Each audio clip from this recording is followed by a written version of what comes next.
If you're a parent or a grade 9 learner right now, you've probably heard about the grade 10 selection portal and you're wondering how to actually use it, how to pick subject combinations, and why you need to choose 12 schools. In the next 10 minutes, I'm going to walk you through the entire process step by step so you can complete your selection with confidence and avoid the mistakes that get learners placed in schools they didn't want. Let's get into it. What the portal is the Ministry of Education's official Grade 10 School and Career Pathway Selection System. It's where every grade 9 learner transitioning to senior school goes to choose a career pathway, choose subject combinations within that pathway, and select 12 schools where they'd like to be placed. It's important to understand that this system does not place you. It only records your choices. The actual placement is done afterward by the ministry based on your KPSC results, your preferences, and school capacity. Explore first. No login needed. Here's something most people don't realize. You do not need to log in to research your options. The portal has a public side anyone can browse, and this is exactly where you should start. At the top menu, click Pathways. On the left, you'll see the 3 pathways: STEM, Social Sciences, and Arts and Sports Science, each with a drop-down of tracks. Under STEM, for example, you'll find Pure Sciences, Applied Sciences, and Technical Studies. Click into any track, say STEM under Pure Sciences, and you will see a full list of subject combinations, things like core mathematics, electricity and physics, or agriculture, biology and chemistry, each with its own combination code, like ST1035 or ST1042. Write these codes down as you go, because you'll need them later. Next to each combination is a View Schools button. Click it, and it shows you exactly which senior schools currently offer that specific combination. This is the single most useful research step in the whole process, because it tells you, before you commit to anything, which real schools match the subjects your learner wants. Only when you're actually ready to submit your final choices does the portal require login, using the learner's NAMIS UIC and password issued through the junior school, done together with a parent or guardian and often the class teacher or head of institution. Browsing is open to everyone, submitting is not. Choosing your pathway. Senior school under the competency-based curriculum has 3 main pathways. STEM covers science, technology, engineering, and mathematics, and suits learners strong in maths and sciences. Social Sciences suits learners inclined toward humanities, languages, and business-related subjects. Arts and Sports Science suits learners with creative or athletic talent. Every learner takes 7 subjects total in senior school. 4 core subjects, which are English, Kiswahili or Kenyan Sign Language, Community Service Learning, and Physical Education, plus 3 subjects chosen from their pathway and track. So your pathway choice determines the menu of subjects you can pick those final 3 from. Choose based on the learner's genuine strengths and interests, not just what sounds prestigious, because this decision shapes both subjects and school options later. Subject combinations. Within your chosen pathway, you'll select 3 subject combinations, ranked in order of preference: a first choice, a second choice, and a third choice. Each combination is a specific set of subjects tied to a track inside your pathway.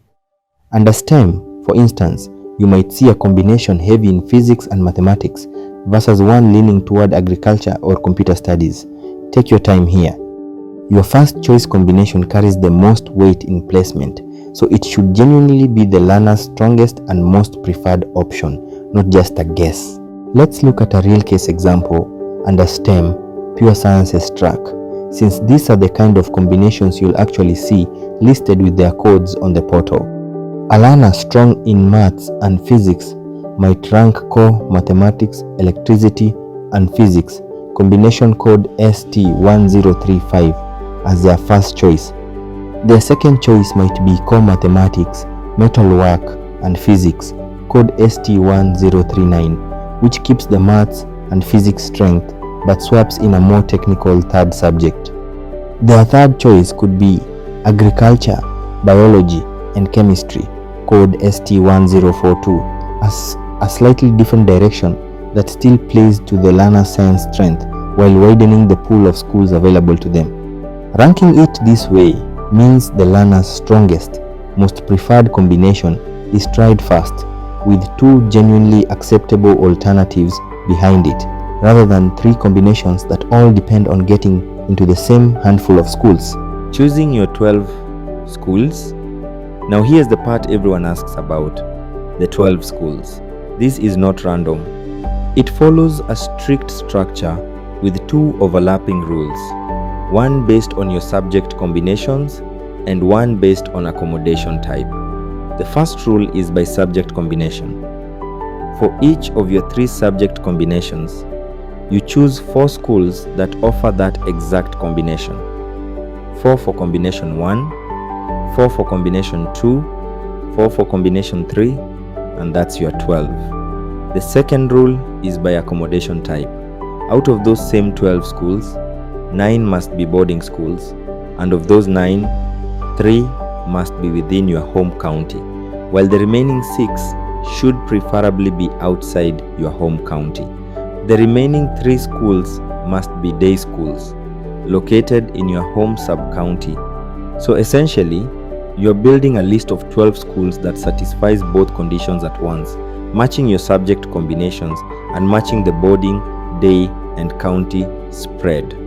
One thing worth being clear on: the national and extra county schools in your list don't have to be anywhere near your home county.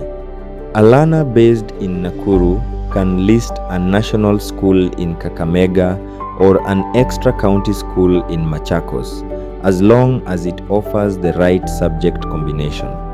It's only the 3 home county boarding schools and the 3 sub-county day schools that are geographically restricted to where the learner actually lives. Mix your list intentionally.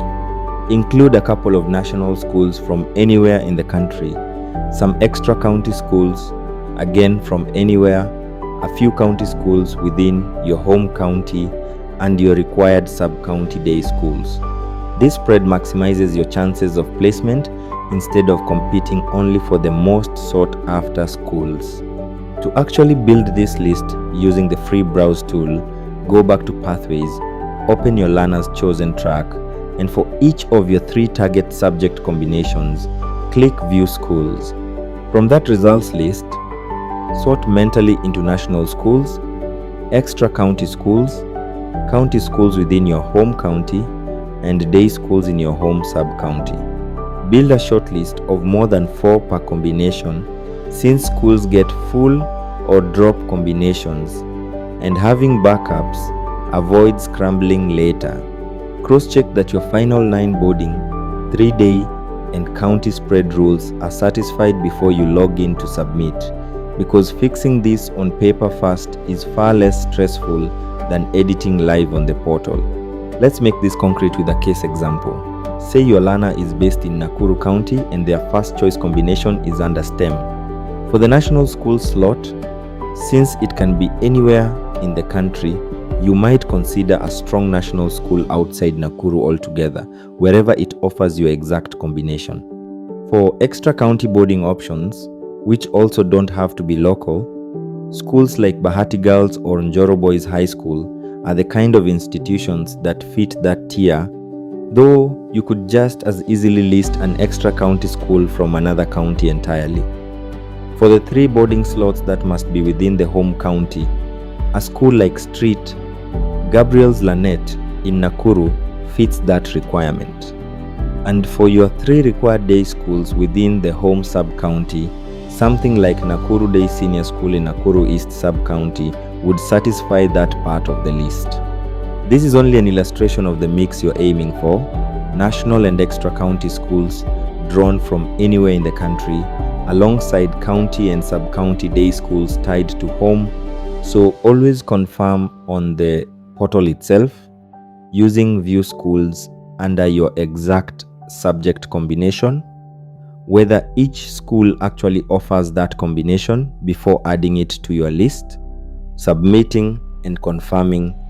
Once your pathway, subject combinations, and 12 schools are set, review every entry carefully, since the spelling of school names, counties, and combination codes all matter.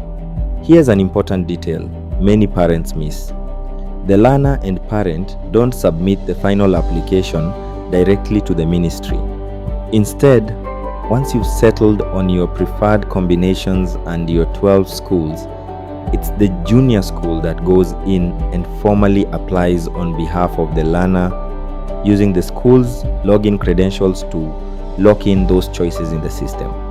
That's why it's worth sitting down with the class teacher or head of institution once your list is ready, so they can confirm your preferences are captured correctly before they submit.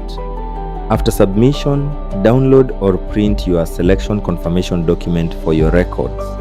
After the ministry processes placements, you can check your grade 10 placement result the same way by logging into the portal with the assessment number or by sending the assessment number via SMS to the ministry's shortcode. Once confirmed, download the admission letter from the portal for reporting. Recap. Let's do a quick recap. Browse pathways, tracks, and subject combinations with no login needed, and note the combination codes. Use view schools on each combination to research your options before deciding anything. Choose your pathway based on real strengths. Pick 3 subject combinations ranked in order. Shortlist and finalize your 12 schools. 4 per combination, split as 9 boarding and 3 day, with the right county spread, using a real mix like the Nakuru example we walked through. Once your preferences are finalized, sit with the junior school so they can submit on the learner's behalf. Then download your confirmation. If this helped, drop a comment with any questions you still have and share it with another parent who's stuck on this. Good luck to your learner and see you in the next video.